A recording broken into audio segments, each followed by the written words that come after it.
Brendan Owen with the USGBC says, I think we should beat the energy standard by half for lighting. Well, the lighting energy standard had just recently changed. In our area, it had been 1.3 watts per square foot. And that was hard. It had been too, okay? And so it had already dropped big time. And it had just dropped right then to 1. So people are saying, how are we even going to get lights, minor caps? Everybody's going to walk around, it's going to be dark. What are we going to do? So the first thing is, well, we're not going to light spaces unless they're needed to be lit. So for example, the corridor, like the eco corridor and the other corridors, they get spillover lighting. We don't have decorative lighting down the hallways. We're just not using it. There's no decorative type thing. It's all just set up to be, when you need light, you have light.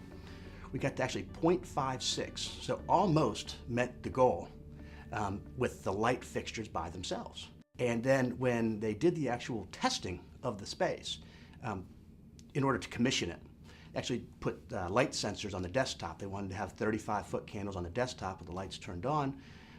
We actually were overlit. Now, some of that's because it's new. When the surfaces are brand new, the light bulbs put out a little more, get more reflectivity off the lights. In order to get them right, we actually turned them down. We actually, dimmed them so that they'd be the right 35-foot candles. And so then to do the math again, we actually made the 0.5 watts per square foot. And it's like, wow, who would think we're really gonna do that? But that's not even the whole story, because it goes a whole nother layer on top of that, it just totally blows you away. Every light in the whole space has a daylight control system on it.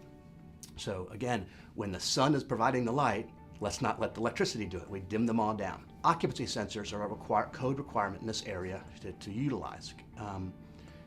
What we did instead was what you call vacancy sensors, okay? So with an occupancy sensor, you walk in the room, the light comes on. Well, you know what? I was just coming in to pick something up, or there's enough light for what I'm doing. I don't need it to come on. If I need it to come on, I'll push the button and have it come on. But so it turns them off. We don't have anything automatically turning any lights on, okay? It's a big step. It's a major savings, just a change in the way you think about things. The design, and the concept of design over the years for open office areas is a light plane across the whole area, where it just stays constant across the open area. It's a change in mindset to say, if there's nobody in these 4 cubicles, why are the lights over top of these 4 cubicles on? There's no need. Well, USGBC got it. Not a surprise. And so we turned those off. So if those 4 people aren't there, that's off. Now on the design side, if you look across, there's lighter spots and darker spots throughout the space. But why have it lighter if no one's there?